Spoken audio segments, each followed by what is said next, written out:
agréé nos louanges, nos dîmes et nos offrandes. Maintenant, il voudrait que nous écoutions sa parole. Nous bénissons le Seigneur pour notre pasteur qui nous a entretenus le dimanche passé sur la vie du prophète Élie. Cet homme, ce grand prophète, dont sa vie est très riche d'enseignements. Oui, dans notre service à Dieu, demeurons et restons fidèles à lui et à lui seul. Jésus règne. C'est notre thème de la décennie.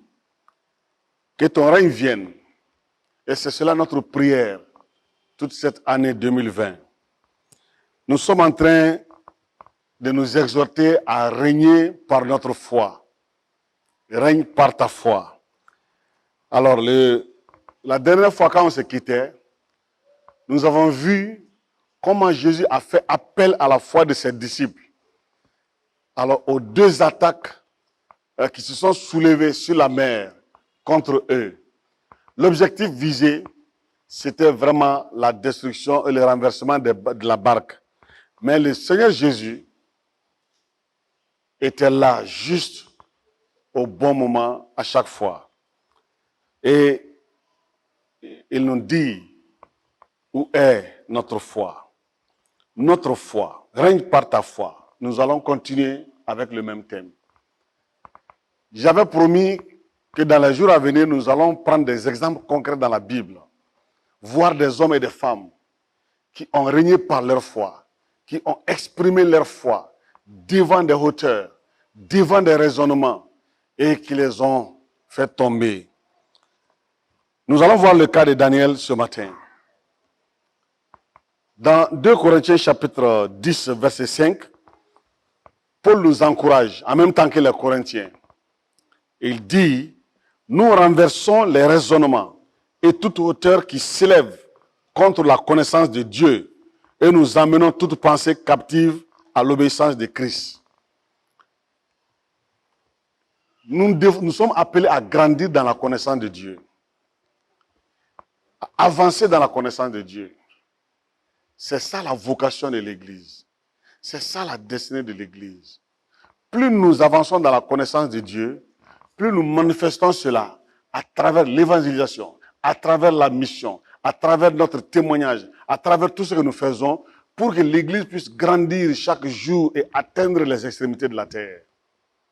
Et la connaissance de Dieu, elle est primordiale pour la vie chrétienne. Et c'est pourquoi je dis ceci, par ta foi, fais tomber les raisonnements, les hauteurs qui s'élèvent contre ta destinée. Oui, tu as une destinée sur cette terre. Tu as une destinée au Mali. Tu as une destinée pour ta vie. Dieu ne t'a pas envoyé sur cette terre vide. Il t'a rempli de quelque chose. Et en Christ, tu es une nouvelle créature. Cette nouvelle créature est remplie de quelque chose que tu dois déverser sur cette terre pour que le royaume de Dieu avance. C'est cela ta destinée. Tu es appelé par Dieu à faire quelque chose. Maintenant, dans cette pratique, il y aura des raisonnements, il y aura des hauteurs qui vont s'élever contre toi pour te bloquer, pour t'empêcher de rentrer dans ta destinée ou d'avancer. Et l'apôtre Paul dit que nous avons l'autorité. Tu as l'autorité, j'ai l'autorité, car ce qui est en nous est plus fort que ce qui est dans le monde. Donc nous pouvons renverser ces hauteurs. Nous pouvons arrêter, stopper ces raisonnements. Nous avons ce pouvoir. On ne va pas aller chercher ailleurs. Tu l'as en toi. Il faut prendre conscience de cela. C'est pourquoi le cas de Daniel va nous enseigner beaucoup aujourd'hui. Daniel chapitre 6, versets 1 à 23. Dans le verset 1 et 2, nous sommes au temps du roi Darius. Nebuchadnezzar est déjà passé, c'est Darius qui est là. Alors, le roi Darius trouva bon d'établir sur son royaume 120 satrapes qui devaient être dans tous les pays, dans tous les royaumes. Il mit à leur tête 3 chefs au nombre desquels était Daniel, afin que ces satrapes leur rendissent compte et que le roi ne souffrit d'aucun dommage. Voilà, le royaume a grandi, le royaume est très vaste. Vous savez, avec Nebuchadnezzar, le royaume avait atteint presque son sommet. Alors, Darius est là, il veut être au courant de tout ce qui se passe dans son royaume. Et les citoyens du royaume veulent aussi lui parler. Donc, pour que cela soit facile, voilà, il choisit 120 satrapes. C'est comme des ministres. Alors, ce sont des sages, ce sont des gens instruits, ce sont des gens alors qui vont lui rapporter. Et au-dessus de ces 120-là, il a choisi 3 personnes parmi eux et qu'il a mis au-dessus des autres, des 117. Et parmi ces 3 maintenant qui lui sont très proches, il y a Daniel, le juif. Daniel, celui qui craint Dieu. Daniel, celui qui connaît l'Éternel. Alors, Dieu t'a choisi. Dieu t'a placé quelque part. Là où tu es, là où tu travailles, le travail que tu fais, là où tu exerces, là où tu vis, c'est Dieu qui t'a placé là. Et il a un but pour toi. Dieu avait un but pour Daniel dans ce royaume-là. Et au verset 3, il est dit que Daniel surpassait les chefs et les satrapes parce qu'il avait en lui un esprit supérieur. Et le roi pensait à l'établir sur tout le royaume.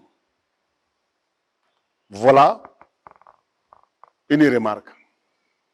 Le roi, chaque fois qu'il se réunit avec ses leaders, autour d'un problème, d'un sujet, il remarque que quand Daniel parle, c'est fini. C'est la porte de sortie. Tu parles avant Daniel. Mais si Daniel parle, tu ne peux plus avancer quelque chose, tu n'as plus rien à dire qui sera meilleur à ce que Daniel a dit. Quand le roi a remarqué cela, il dit, il serait bon pour moi de mettre lui là au-dessus de ces 3 aussi. Donc après moi, ce sera lui. Le roi a formulé ce projet dans son cœur. Et il voulait prendre le décret de nomination de Daniel. Alors, il a dû en parler à d'autres personnes. Ça, c'est la remarque, alors, qui est là. Mais comment est-ce que Daniel est arrivé à surpasser les autres, à avoir un esprit supérieur que les autres? C'est sa crainte de Dieu. C'est sa vie de prière. Sa relation avec son Dieu. Oui, Dieu nous a choisis pour un travail. Il nous a choisis pour une destinée. Et pour que nous puissions percer dans notre destinée. Pour que nous puissions rentrer en possession, arriver même à notre destinée. Il faut rester collé à Dieu. Il faut développer, vivre cette communion chaque jour. La Bible dit que Daniel avait 3 rendez-vous avec Dieu tous les jours. Il venait dans la présence de Dieu. Il adorait Dieu. Il priait. C'était sa vie. Le fondement de sa vie, c'était ça. Et dans cette intimité avec Dieu, Dieu a amené Daniel dans son secret, dans le secret divin. Et dans ce lieu secret-là, Dieu lui révélait les choses du royaume, les rêves du roi. Et Daniel servait Dieu par la prière. C'était ça sa force. Plus nous avançons dans la connaissance de Dieu, plus nous entrons dans les secrets de Dieu, et plus Dieu nous révèle les choses de ce monde. Parce que c'est ce que Jésus a dit. Quand le Saint-Esprit viendra, il vous révélera l'avenir. Il va vous révéler l'avenir. Il va nous enseigner, nous rappeler, nous conduire dans toute la vérité et nous révéler l'avenir. Et ces œuvres-là sont des œuvres du Saint-Esprit qui s'opèrent en nous intérieurement, sans bruit, sans tapage. Et c'est ce qui nous forme à la connaissance de Christ. Daniel surpassait alors les autres. Et c'est pourquoi la connaissance de Dieu vaut mieux que toute connaissance. Vous pouvez être rempli de diplômes, de doctorats, de quoi, je ne sais pas. Vous pouvez faire les meilleures écoles de cette terre-là. Mais en tant que chrétien, si vous ne grandissez pas dans la connaissance de Dieu, vous serez le plus malheureux. La connaissance de Dieu. Dites-moi l'école que Daniel a fréquentée. Dites-moi son diplôme. Mais il avait un esprit supérieur à ces hommes et à ces femmes qui avaient fréquenté des grandes écoles, qui avaient fait des études supérieures à cause de sa relation avec le Seigneur. La connaissance de Dieu met l'enfant de Dieu au-dessus des autres. La connaissance de Christ met l'enfant de Dieu au-dessus des autres, au-dessus de tes collègues. Quand les disciples ont découvert la première fois, la première attaque, ils ont dit, qui est celui-ci? La deuxième attaque, ils ont dit, tu es véritablement le Fils de Dieu. Et c'est cette révélation que Pierre a reçue de la part du Père. Tu es le Christ, le Fils du Dieu vivant. Et c'est cela notre fondement, le fondement de notre foi. Et grandir dans cette connaissance-là, c'est la meilleure des connaissances. Et c'est ce qui nous approche de Dieu tous les jours. Oui, plus vous connaissez Dieu, plus vous allez dépasser vos collègues. Plus vous connaissez Dieu, quand vous parlez, les autres vont se taire. Ou bien s'ils vont parler, ils vont dire comme le frère l'a dit, comme le frère l'a dit, comme le frère l'a dit. Personne ne pourra dire mieux que vous. Personne ne pourra faire mieux que vous. Parce que le Saint-Esprit qui est en vous, c'est l'Esprit supérieur. Et c'est quand vous êtes conduit par le Saint-Esprit dans la connaissance de Dieu, il va vous révéler même des choses dans votre service, dans votre emploi, que vous ne connaissez pas. Il parlera à travers vos bouches. C'est pourquoi Jésus va dire dans Jean 17, verset 3, « Or la vie éternelle, c'est qu'ils te connaissent, toi, le seul vrai Dieu, et celui que tu as envoyé, Jésus-Christ. » La connaissance de Dieu, le vrai Dieu, passe par la connaissance de Jésus-Christ. Vous ne connaissez pas Jésus-Christ, vous ne connaissez pas le vrai Dieu. Et c'est ce que Jésus nous révèle ici. Voilà pourquoi l'apôtre Paul dit dans Ephésiens, il a placé Jésus-Christ comme le point focal, le focus. Et il dit que Jésus a donné à l'église des apôtres, des prophètes, des évangélistes, des pasteurs, des docteurs, pour qu'ils enseignent, qu'ils forment tout le peuple de Dieu dans toute la connaissance de Dieu, vers la stature parfaite de Christ. Et c'est ce que nous sommes en train de faire. Et nous devons grandir dans la connaissance de Christ. Chaque pas que nous faisons dans la connaissance de Christ nous amène alors dans la connaissance de Dieu. Celui qui n'aime pas la présence de Dieu, celui qui n'aime pas la communion avec Dieu, celui qui n'aime pas la vie de prière, ne peut pas avancer dans la connaissance de Dieu. Parce que c'est là que Dieu va se révéler à vous. Il l'a fait avec Daniel. Daniel connaissait réellement Dieu. Il connaissait l'Éternel depuis l'enfance. Il a été enseigné par ses parents, comme tout bon juif. Et il a gardé l'enseignement de ses parents. David a dit à Salomon, « Mon fils, connais le Dieu de ton père. Connais le Dieu que j'ai servi. Et serre-le. » Et je dis la même chose aux jeunes, aux gens aujourd'hui. Nos parents se sont tenus ici, s'engager devant Dieu, et nous ont enseigné dans la voie de Jésus-Christ. Nous avons grandi dans la connaissance de Christ. Nous avons grandi dans l'église. Mais aujourd'hui, nous avons le courage de choisir autre chemin, d'aller vivre dans la communion avec le diable et dire, priez pour moi, priez pour moi. Non, grandissez dans la connaissance de Dieu, de votre Père. Et c'est cela, notre vocation. Il ne faut pas faire comme l'enfant prodigue. Lui, il a eu la grâce, il est revenu. Est-ce que tu auras cette grâce?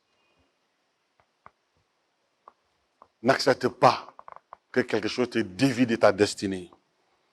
Daniel, il connaissait Dieu. Voilà pourquoi il aimait la présence de Dieu. Tout ce que Daniel a été dans sa vie, a pour base sa vie de prière. Dieu a tellement apprécié cela que Dieu même était au rendez-vous tous les jours avec Daniel. Alors, la connaissance de Jésus-Christ est un module que nous prenons avec le Saint-Esprit, le professeur divin. Et c'est ce que Jésus nous a dit. Le Saint-Esprit est notre professeur divin. Il a dit, quand il sera venu dans Jean chapitre 14, verset 26, il vous enseignera. Le Saint-Esprit est un enseignant, c'est un professeur. Un professeur qui connaît tout, qui ne se trompe jamais, qui ne fait pas d'erreur.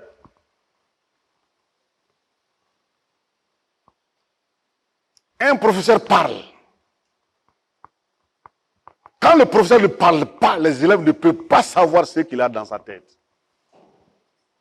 Le Saint-Esprit parle. Vous ne pouvez pas le faire taire. Il parle aujourd'hui, il parle demain.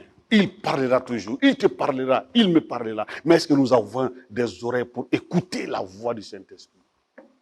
Pour discerner ses enseignements, ses leçons.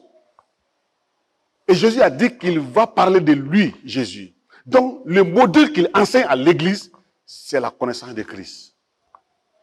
C'est la connaissance de Christ. Et chaque étape de la vie, chaque épreuve est un examen que nous devons passer.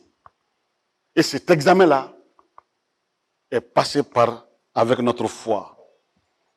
Satan, il va tout faire pour vous empêcher de grandir dans la connaissance de Christ.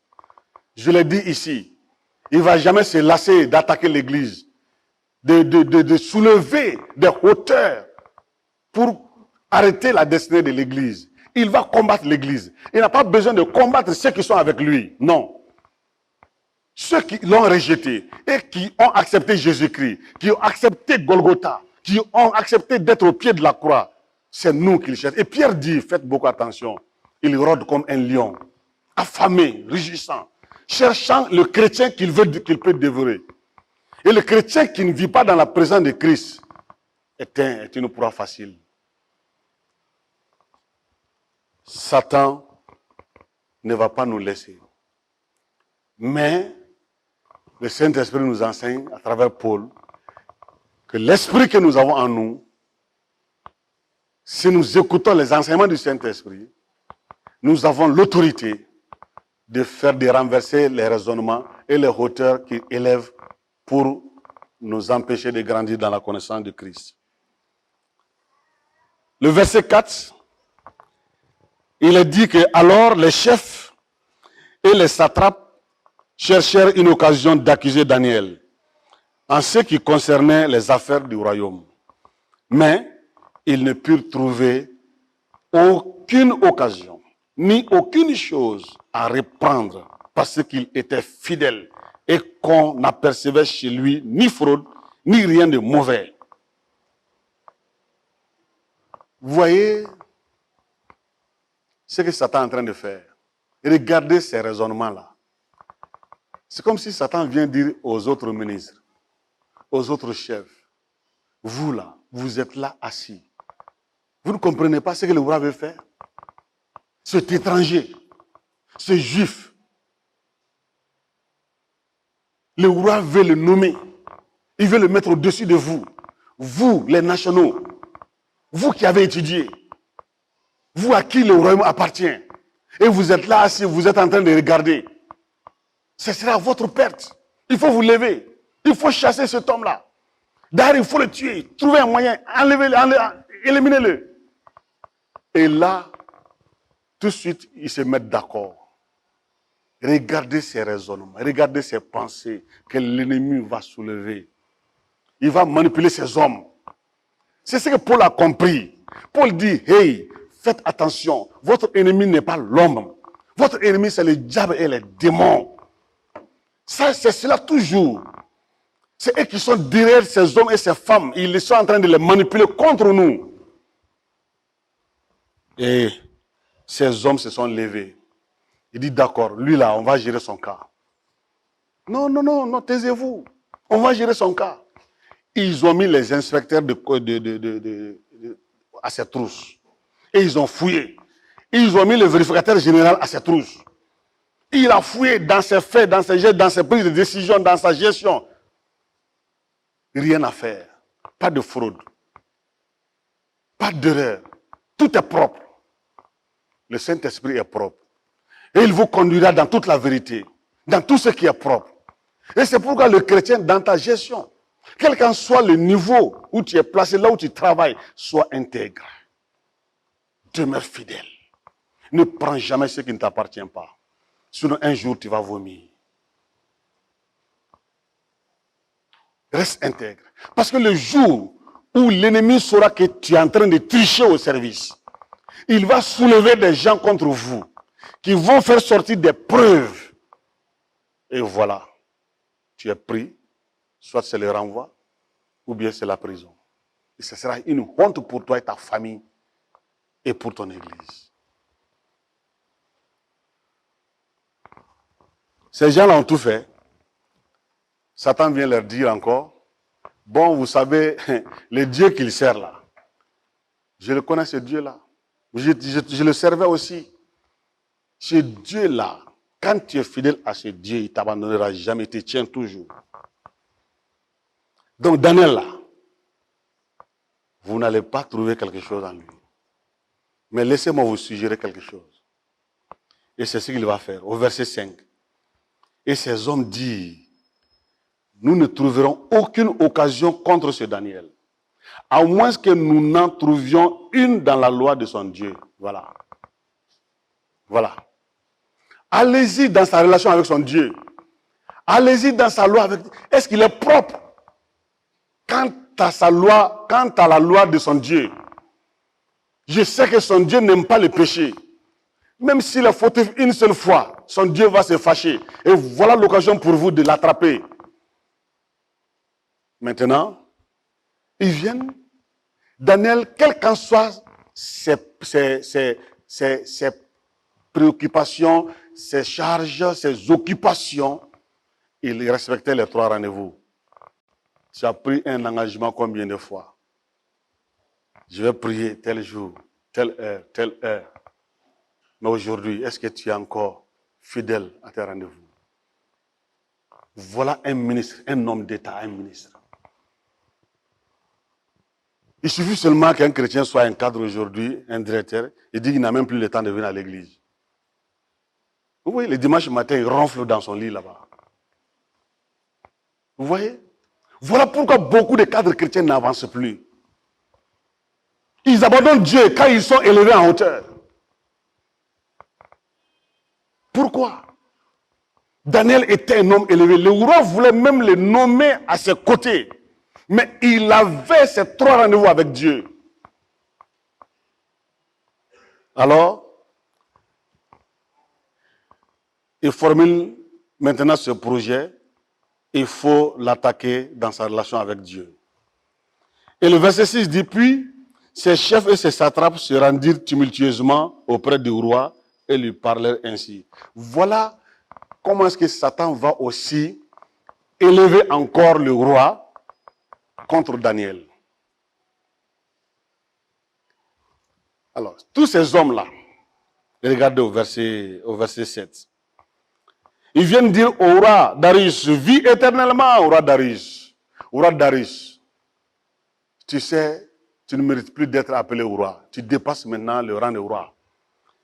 Tous les chefs du royaume, les intendants, les satrapes, les conseillers et les gouverneurs sont d'avis qu'il soit publié un édit royal avec une défense sévère pour que, et pourtant, portant que quiconque, dans l'espace de 30 jours, adressera des prières à quelque dieu ou à quelque homme, excepté toi, ô roi, sera jeté dans la fosse au lion.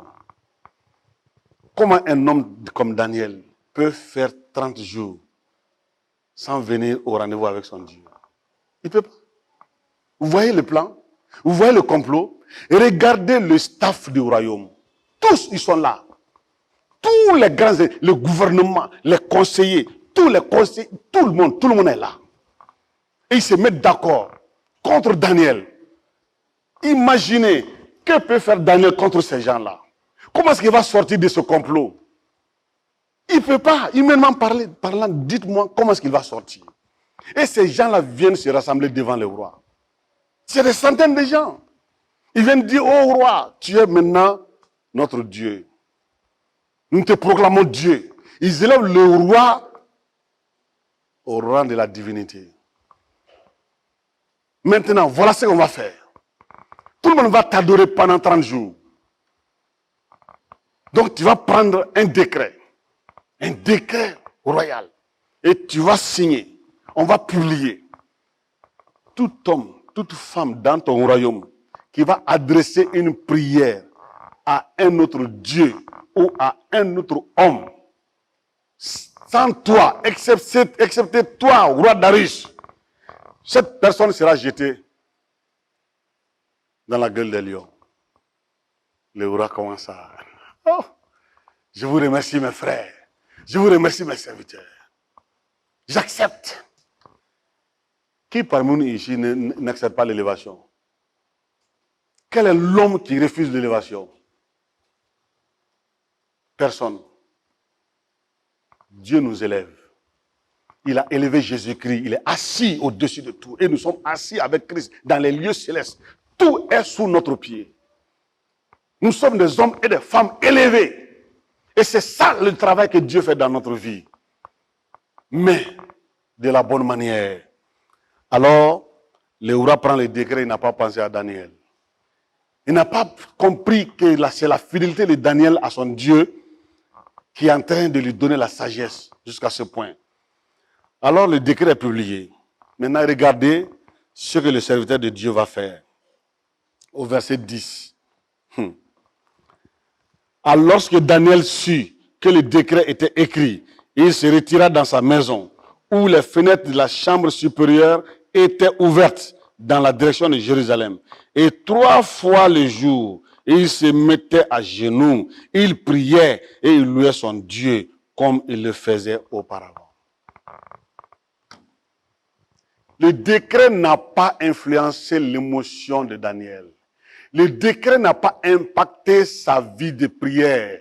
Le décret n'a rien changé entre Daniel et son Dieu. Il apprend que le roi a signé le décret. Alors, son rendez-vous avec Dieu est arrivé. Il vient, il monte en haut. Sa maison de prière était au-dessus. C'était la chambre supérieure.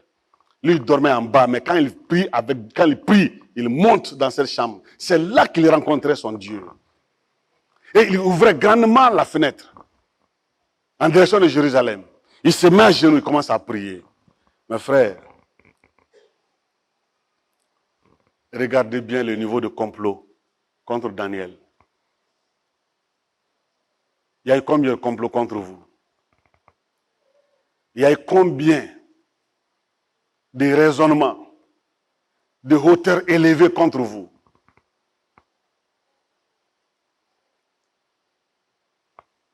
Quelles sont les différentes attaques que vous avez subies dans votre vie sociale, dans votre vie professionnelle, dans vos relations? Combien de trahisons avez-vous été l'objet? Daniel, il a été attaqué. Qui peut le faire sortir ici? Ça m'a rappelé la semaine dernière quand nous étions à Bouni. Nous avons un pasteur à Kourouma, derrière Nyonon. Il est le président du district qui s'appelle Yacouba Koulibaly. Il m'a dit, pasteur Dako, tu sais, tu n'as pas les nouvelles, j'ai été attrapé par les djihadistes. On m'a donné un nouveau champ. J'ai pris un jeune chrétien avec moi et un autre manœuvre qui n'est pas chrétien. On était en train de débroussailler, de couper les arbres pour faire le nouveau champ. Et subitement, les djihadistes sont venus tomber sur nous. Ils nous ont pris, ils ont attaché alors nos yeux et ils ont pris ma moto, ils nous ont mis dans le véhicule et puis on est parti. Ils nous ont emmenés dans la forêt. Les yeux bandés, ils nous ont mis à terre. Ils ont dit qu'ils vont nous tuer. Ils ont cité l'air à la Koubar 3 fois. Et ils ont chargé les armes. Alors, avant qu'il tire le chef des djihadistes, il dit, bon, attendez, toi là, comment tu t'appelles? Lui, il donne son nom et il ajoute que je suis musulman. Il dit, ah bon, tu es musulman? Donc cite le credo de l'islam. Il n'a pas pu le faire. Il dit, tu dis que tu es musulman, tu ne peux pas citer le credo. Il dit, allez-y l'égorger. Pendant qu'il l'amenait, le pasteur se lève, les yeux bandés, il dit, chef, attendez, s'il vous plaît, je veux parler. Il dit, mais qu'est-ce que tu as dit? Il dit, s'il vous plaît, ne le tuez pas. Prenez-moi à sa place, tuez-moi et libérez-le. Il dit, ah bon? Toi, tu es qui? Comment tu t'appelles? Il dit, je m'appelle Yacoba Koulibaly. Il dit, tu es qui? Il dit, je suis pasteur. Qu'est-ce qu'un pasteur? C'est celui qui enseigne les chrétiens dans l'église. Il dit, ah bon, toi, on va te tuer aussi? Et tu dis de libérer ce monsieur-là. Lui, il a continué à dire, vraiment, moi, j'ai déjà prié, je suis prêt à rejoindre mon Seigneur. Mais lui, libérez-le, s'il vous plaît. Et le chef était étonné. Et il dit au monsieur, d'accord, à cause de toi, nous vous libérons. Mais ne coupez plus les arbres. Il faut arrêter ça. Donc, ils ont enlevé la bande. Maintenant, ils ont dit, bon, voici le chemin. Vous prenez ce chemin, n'allez ni à droite ni à gauche, jusque dans la ville.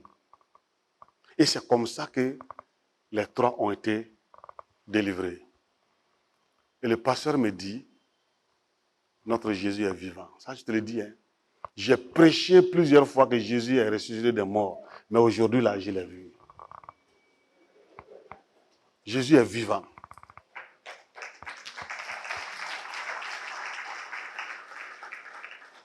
Quand j'ai donné ce témoignage au pasteur dans le bureau, il m'a dit, Pierre, ce qu'il a dit, c'est vrai. Il y a des événements dans ta vie, là, surtout nous, les grands malades, là. Si ce n'est pas la prière, il y a des moments où il n'y a rien à faire. Il y a des moments dans la vie, tu sens la présence de ton Dieu à tes côtés. Et c'est ce que Job a fait. Il a dit, j'ai entendu parler de toi dans le passé, mais aujourd'hui, je t'ai vu. Qui pouvait délivrer Daniel entre les mains de ces hommes? Qui pouvait le délivrer de ce complot-là? De cette trahison? Tous les royaumes, tous les leaders du royaume sont contre lui. Ils sont arrivés à élever le roi contre lui. Mes frères, qui est ce Daniel? Parlons un peu de ce Daniel. En Daniel, vous trouverez le jeune innocent qui connaît Dieu, qui connaît son Dieu. Jeune, cherchez à connaître Dieu. Le roi Salomon a donné un conseil à la jeunesse. Il dit, faites attention. Si vous voulez, vous pouvez faire tout ce que vous voulez. Mais sache que ton Dieu va t'appeler en jugement. Ta jeunesse là, la force que Dieu t'a donnée là, tu l'as utilisée dans quoi? Dieu va appeler chaque jeune en jugement. Faisons beaucoup attention. Daniel, c'est le chrétien qui est à l'étranger pour diverses raisons et qui vit sa foi correctement devant son Dieu. Dieu t'a amené au Mali ici. Les raisons des uns et des autres ne sont pas les mêmes. Il y en a qui sont venus pour travailler. Il y en a qui sont venus pour étudier. Il y en a qui sont venus pour même chercher fortune. Est-ce que c'est parce que tu n'es plus avec les parents que tu vas vivre comme tu veux?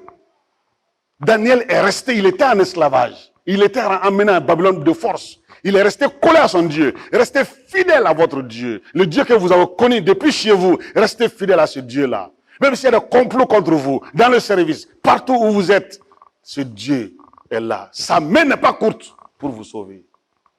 Il vous tirera d'affaire. Daniel, c'est ce chrétien dans la fonction publique qui est juste et intègre. Vous voulez faire comme les autres, fonctionnaires, rafler les caisses du service, voler comme tout le monde, vivre dans la corruption comme tout le monde, les lions vont vous bouffer. Et restez vous-même. Restez intègre, l'intégrité. Et c'est ce que Dieu a trouvé Noé intègre. Voilà pourquoi il a fondé le nouveau monde sur Noé. Intégrité. Restez intègre dans votre travail, dans votre commerce, dans vos affaires. Restez intègre. Restez vous-même. Ça, c'est un message très fort et qui peut amener quelqu'un à Christ. Daniel, c'est le cadre chrétien, élevé en rang de directeur, de gouverneur, de secrétaire général d'un ministère, de conseiller dans un ministère, ou même auprès du président, ou même dans les organismes internationaux. c'est ce chrétien. Restez vous-même. Que votre foi vous amène à vivre et à servir fidèlement. Que votre crainte de Dieu vous amène à travailler fidèlement. Daniel, c'est le chrétien ministre dans le gouvernement. Dieu a élevé beaucoup de chrétiens.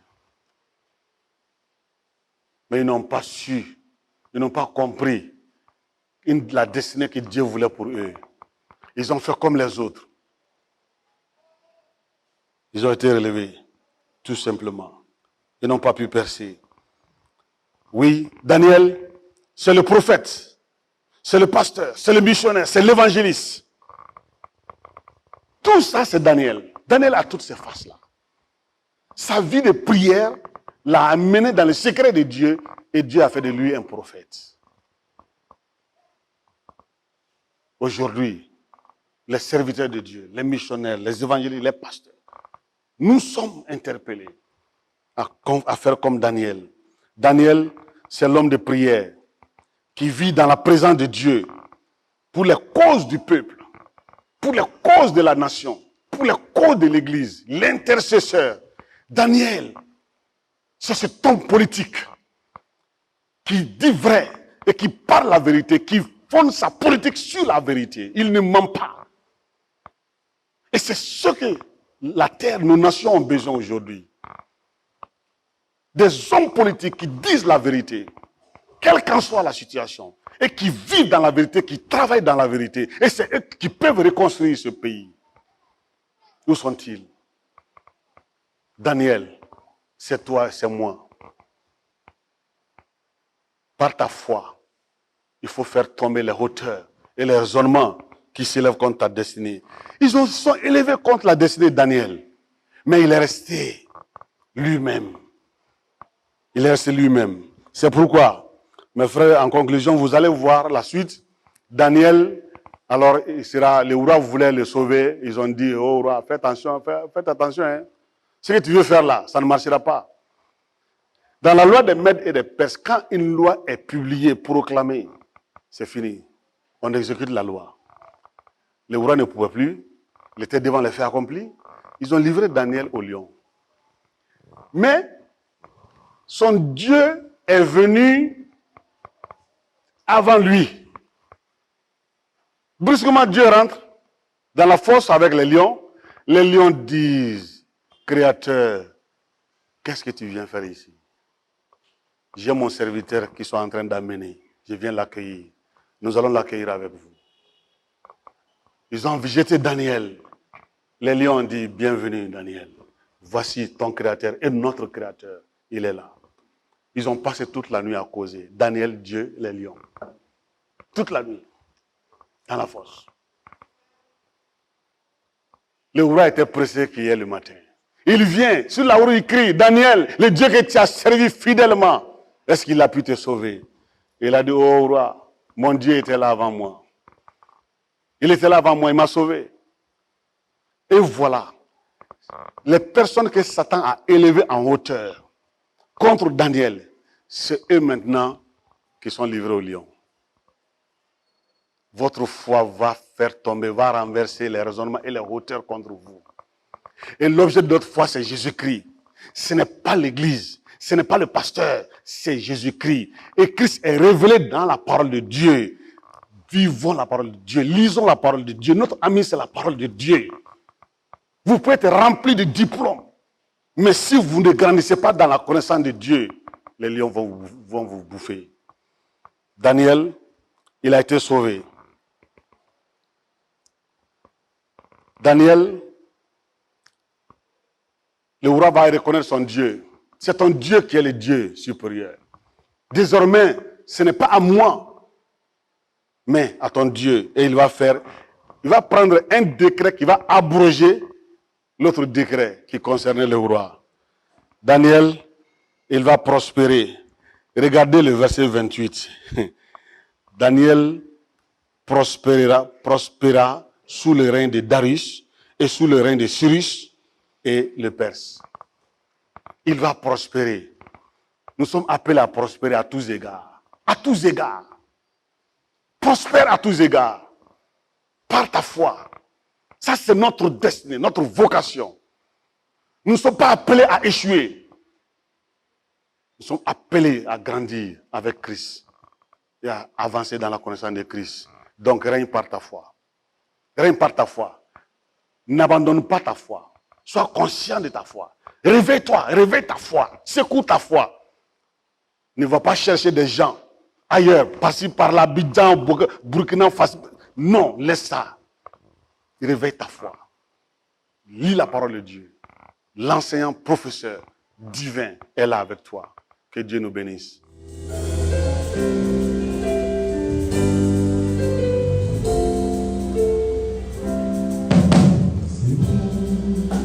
C'est bon,